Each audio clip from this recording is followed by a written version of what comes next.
ओम शांति। 24 मई 2025। बाबा के महावाक्य।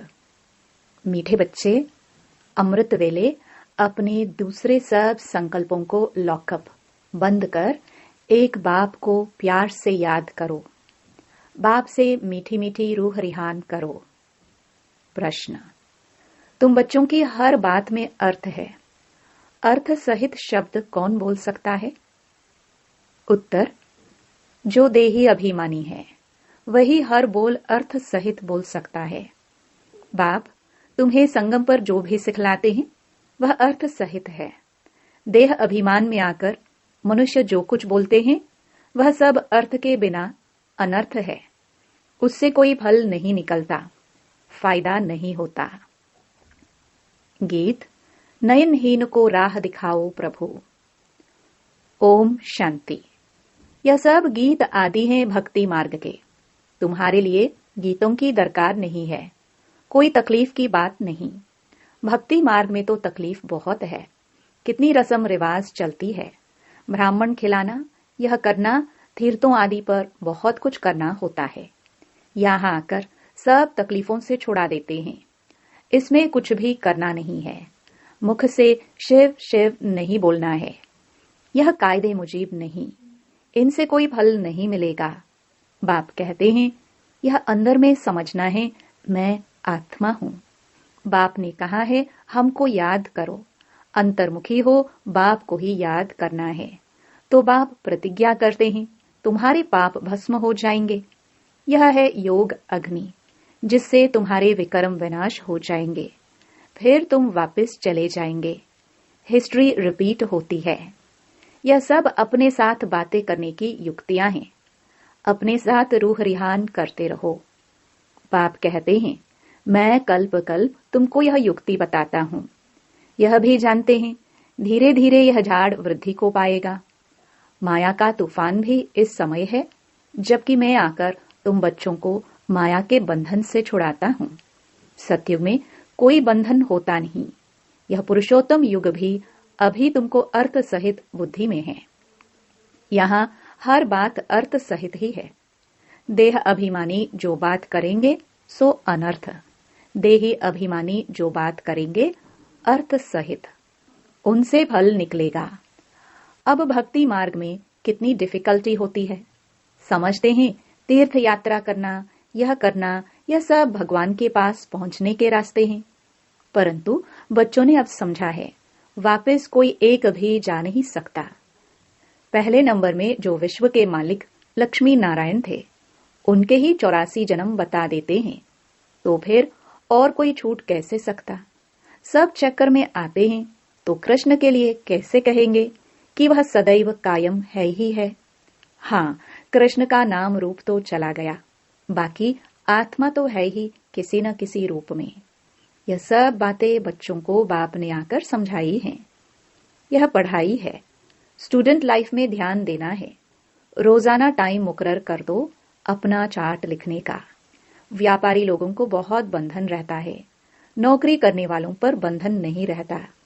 वह तो अपना काम पूरा किया खलास। व्यापारियों के पास तो कभी ग्राहक आए तो सप्लाई करना पड़े, बुद्धि योग बाहर चला जाता है, तो कोशिश कर समय निकालना चाहिए। अमृत वेले का समय अच्छा है। उस समय बाहर के विचारों को लॉकअप कर देना चाहिए। कोई भी ख्याल न आए, बाप की याद रहे। बाप की महिमा में लिख देना चाहिए बाबा ज्ञान का सागर पतित पावन है। बाबा हमको विश्व का मालिक बनाते हैं। उनकी श्रीमत पर चलना है। सबसे अच्छी मत मिलती है मन मना भव, दूसरा कोई बोल न सके। कल्प कल्प यह मत मिलती है तमो प्रधान से सतो प्रधान बनने की। बाप सिर्फ कहते हैं मामिकम याद करो। इसको कहा जाता है वशीकरण मंत्र। अर्थ सहित याद करने से ही खुशी होगी। बाप कहते हैं अव्यभिचारी याद चाहिए।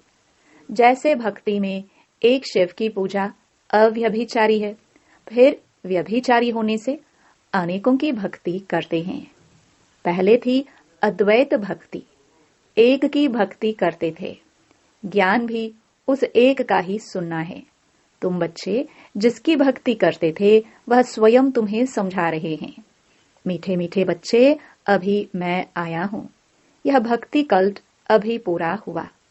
तुमने ही पहले पहले एक शिव बाबा का मंदिर बनाया। उस समय तुम अव्यभिचारी भक्त थे, इसलिए बहुत सुखी थे। फिर व्यभिचारी भक्त बनने से द्वैत में आ गए, तब थोड़ा दुख होता है। एक बाप तो सबको सुख देने वाला है ना। बाप कहते हैं, मैं आकर तुम बच्चों को मंत्र देता हूँ। मंत्र भी एक का ही सुनो। यहाँ देहधारी कोई भी नहीं। यहाँ तुम आते ही हो बाप दादा के पास। शिव बाबा से ऊंच कोई है नहीं। याद भी सब उसको करते हैं। भारत ही स्वर्ग था, लक्ष्मी नारायण का राज्य था। उनको ऐसा किसने बनाया जिसकी तुम फिर पूजा करते हो? किसको पता नहीं महालक्ष्मी कौन है? महालक्ष्मी का आगे जन्म कौन सा था? तुम बच्चे जानते हो, वह है जगदम्बा। तुम सब माताएं हो। वंदे मातरम। सारे जगत पर ही तुम अपना दाव जमाती हो। भारत माता कोई एक का नाम नहीं। तुम सब शिव से शक्ति लेते हो, योग बल से। शक्ति लेने में माया इंटरफियर करती है। युद्ध में कोई अंगूरी लगाते हैं तो बहादुर हो, लड़ना चाहिए। ऐसे नहीं कोई ने अंगूरी लगाई और तुम फंस पड़ो। यह है ही माया की युद्ध। बाकी कोई कौरव और पांडवों की युद्ध है नहीं। उनकी तो आपस में युद्ध है। मनुष्य जब लड़ते हैं तो 1-2 गज जमीन के लिए गला काट देते हैं। बाप आकर समझाते हैं, यह सब ड्रामा बना हुआ है। राम राज्य, रावण राज्य। अभी तुम बच्चों को यह ज्ञान है कि हम राम राज्य में जाएंगे। वहां अतः सुख है, नाम ही है सुखधाम। वहां दुख का नाम निशान नहीं होता। अब जबकि बाप आए हैं ऐसी राजाई देने, तो बच्चों को कितना पुरुषार्थ करना चाहिए। घड़ी घड़ी कहता हूँ, बच्चे थको मत, शिव बाबा को याद करते रहो। वह भी बिंदी है, हम आत्मा भी बिंदी है। यहाँ पाठ बजाने आए हैं, अब पाठ पूरा हुआ है। अब बाप कहते हैं, मुझे याद करो तो विकर्म विनाश होंगे। विकर्म आत्मा पर ही चढ़ते हैं ना। शरीर तो यहाँ खत्म हो जाएंगे। कई मनुष्य कोई पाप कर्म करते हैं तो अपने शरीर को ही खत्म कर देते हैं, परंतु इससे कोई पाप उतरता नहीं है। पाप आत्मा कहा जाता है। साधु संत आदि तो कह देते आत्मा निर्लेप है। आत्मा सो परमात्मा। अनेक मते हैं। अभी तुमको एक श्रीमत मिलती है। बाप ने तुम्हें ज्ञान का तीसरा नेत्र दिया है। आत्मा ही सब कुछ जानती है। आगे ईश्वर के बारे में कुछ नहीं जानते थे। सृष्टि चक्र कैसे फिरता है, आत्मा कितनी छोटी है, पहले पहले आत्मा का रियलाइजेशन कराते हैं। आत्मा बहुत सूक्ष्म है, उनका साक्षात्कार होता है। वह सब हैं भक्ति मार्ग की बातें। ज्ञान की बातें बाप ही समझाते हैं। वह भी भ्रकटी के बीच में आकर बैठते हैं बाजू में। यह भी झट समझ लेते हैं। यह सब हैं नई बातें जो बाप ही बैठकर समझाते हैं। यह पक्का याद कर लो, भूलो नहीं। बाप को जितना याद करेंगे उतना विकर्म विनाश होंगे। विकर्म विनाश होने पर ही आधार है तुम्हारे भविष्य का। तुम बच्चों के साथ साथ भारत खंड भी सबसे सौभाग्यशाली है। इन जैसा सौभाग्यशाली दूसरा कोई खंड नहीं है। यहाँ बाप आते हैं। भारत ही हेवन था, जिसको गार्डन ऑफ अल्लाह कहते हैं। तुम जानते हो, बाप फिर से भारत को फूलों का बगीचा बना रहे हैं। हम पढ़ते ही हैं वहां जाने के लिए। साक्षात्कार भी करते हैं।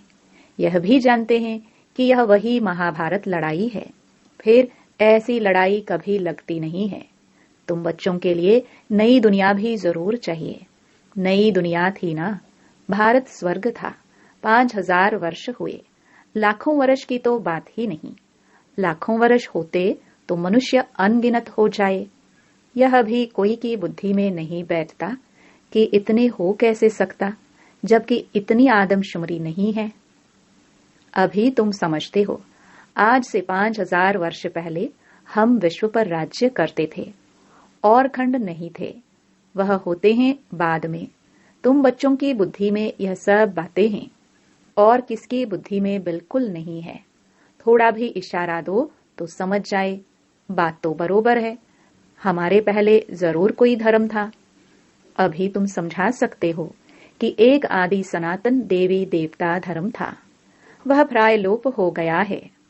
कोई अपने को देवता धर्म के कह नहीं सकते, समझते ही नहीं कि हम आदि सनातन देवी देवता धर्म के थे। फिर वह धर्म कहाँ गया, हिंदू धर्म कहाँ से आया, कोई का भी इन बातों में चिंतन नहीं चलता है। तुम बच्चे समझा सकते हो, बाप तो है ज्ञान का सागर, ज्ञान की अथॉरिटी, तो जरूर आकर ज्ञान सुनाया होगा। ज्ञान से ही सद्गति होती है, इसमें प्रेरणा की बात नहीं। बाप कहते हैं जैसे अब आए हैं वैसे कल्प कल्प आता हूँ, कल्प बाद भी आकर फिर सब बच्चों से मिलेंगे। तुम भी ऐसे चक्कर लगाते हो, राज्य लेते हो, फिर गवाते हो। यह बेहद का नाटक है। तुम सभी एक्टर्स हो। आत्मा एक्टर होकर क्रिएटर, डायरेक्टर, मुख्य एक्टर को ना जाने तो वह क्या काम की। तुम बच्चे जानते हो कैसे आत्मा शरीर धारण करती है और पाठ बजाती है। अब फिर वापस जाना है, अब इस पुरानी दुनिया का अंत है। कितनी सहज बात है, तुम बच्चे ही जानते हो। बाप कैसे गुप्त बैठे हैं, गोदरी में करतार देखा। अब देखा कहे या जाना कहे, बात एक ही है। आत्मा को देख सकते हैं, परंतु उससे कोई फायदा नहीं है, कोई को समझ में आ ना सके। नवधा भक्ति में बहुत साक्षात्कार करते हैं। आगे तुम बच्चे भी कितने साक्षात्कार करते थे, बहुत प्रोग्राम आते थे, फिर पिछाड़ी में यह खेलपाल तुम देखेंगे। अब तो बाप कहते हैं पढ़कर होशियार हो जाओ, अगर नहीं पढ़ेंगे तो फिर जब रिजल्ट निकलेगी तो मुंह नीचे हो जाएगा, फिर समझेंगे हमने कितना समय वेस्ट किया। जितना जितना बाप की याद में रहेंगे, याद के बल से पाप मिट जाएंगे। जितना बाप की याद में रहेंगे उतना खुशी का पारा चढ़ेगा। मनुष्यों को यह पता नहीं है कि भगवान को क्यों याद किया जाता है। कहते भी हैं तुम मात पिता, अर्थ नहीं जानते। अभी तुम जानते हो, शिव के चित्र पर समझा सकते हो। यह ज्ञान का सागर पतित पावन है, उनको याद करना है। बच्चे जानते हैं वही बाप आया है सुख घनेरे का रास्ता बताने। यह पढ़ाई है, इसमें जो जितना पुरुषार्थ करेगा उतना ऊंच पद पाएगा। यह कोई साधु संत आदि नहीं जिसकी गद्दी चली आई हो, यह तो शिव बाबा की गद्दी है। ऐसे नहीं यह जाएगा तो दूसरा कोई गद्दी पर बैठेगा। बाप तो सबको साथ ले जाएंगे। कई बच्चे व्यर्थ ख्यालातों में अपना समय वेस्ट करते हैं, सोचते हैं खूब धन इकट्ठा करें, पुत्र पोत्रे खाएंगे, बाद में काम आएगा, बैंक लॉकर में जमा करें, बाल बच्चे खाते रहेंगे। परंतु किसको भी गवर्नमेंट छोड़ेगी नहीं, इसलिए उसका जास्ती ख्याल न कर अपनी भविष्य कमाई में लग जाना चाहिए। अब बच्चों को पुरुषार्थ करना है, ऐसे नहीं कि ड्रामा में होगा तो करेंगे। पुरुषार्थ बिगर खाना भी नहीं मिलता, परंतु किसकी तकदीर में नहीं है तो फिर ऐसे ऐसे ख्यालात आ जाते हैं। तकदीर में ही नहीं है तो फिर ईश्वरीय तदबीर भी क्या करेंगे। जिनकी तकदीर में है वह अच्छी रीति पुरुषार्थ करते और कराते हैं। बाप तुम्हारा टीचर भी है, गुरु भी है, तो उनको याद करना चाहिए। सबसे प्रिय बाप टीचर और गुरु ही होते हैं, उनको तो याद करना चाहिए। बाबा युक्तियां तो बहुत बतलाते हैं, तुम साधु संत आदि को भी निमंत्रण दे सकते हो। अच्छा, मीठे मीठे सिखिलदे बच्चों प्रति मात पिता बाप दादा का याद प्यार और गुड मॉर्निंग। रूहानी बाप की रूहानी बच्चों को नमस्ते। धारणा के लिए मुख्य सार। पहला, पुरुषार्थ कर अपनी भविष्य कमाई में लग जाना है। ड्रामा में होगा तो कर लेंगे, यह कहकर पुरुषार्थहीन नहीं बनना है। दूसरा, सारे दिन में जो भी पाप होते हैं या किसी को दुख देते हैं तो नोट करना है। सच्चाई से बाप को सुनाना है। साफ दिल बन एक बाप की याद से सब हिसाब चुकतो करने हैं। वरदान, ताज और तख्त को सदा कायम रखने वाले निरंतर स्वतः योगी भव। वर्तमान समय बाप द्वारा सभी बच्चों को ताज और तख्त मिलता है। अभी का यह ताज व तख्त अनेक जन्मों के लिए ताज तख्त प्राप्त कराता है। विश्व कल्याण की जिम्मेवारी का ताज और बाप दादा का दिल तख्त सदा कायम रहे तो निरंतर स्वतः योगी बन जाएंगे। उन्हें किसी भी प्रकार की मेहनत करने की बात नहीं, क्योंकि एक तो संबंध समीप का है, दूसरा प्राप्ति अखूट है। क्योंकि एक तो संबंध समीप का है, दूसरा प्राप्ति अखूट है। जहां प्राप्ति होती है वहां स्वतः याद होती है। स्लोगन, प्लेन बुद्धि से प्लान को प्रैक्टिकल में लाओ तो सफलता समाई हुई है। अव्यक्त इशारे, रूहानी रॉयल्टी और प्योरिटी की पर्सनालिटी धारण करो। दुख अशांति की उत्पत्ति अपवित्रता से होती है। जहां अपवित्रता नहीं वहां दुख अशांति कहां से आई। आप जब पतित पावन बाप के बच्चे मास्टर पतित पावन हो तो जो औरों को पतित से पावन बनाने वाले हैं वह स्वयं तो पावन होंगे ही। ऐसी पावन पवित्र आत्माओं के पास सुख और शांति स्वतः ही है। सबसे बड़े ते बड़ी महानता है ही पावन बनना। आज भी इसी महानता के आगे सभी सिर झुकाते हैं। ओम शांति।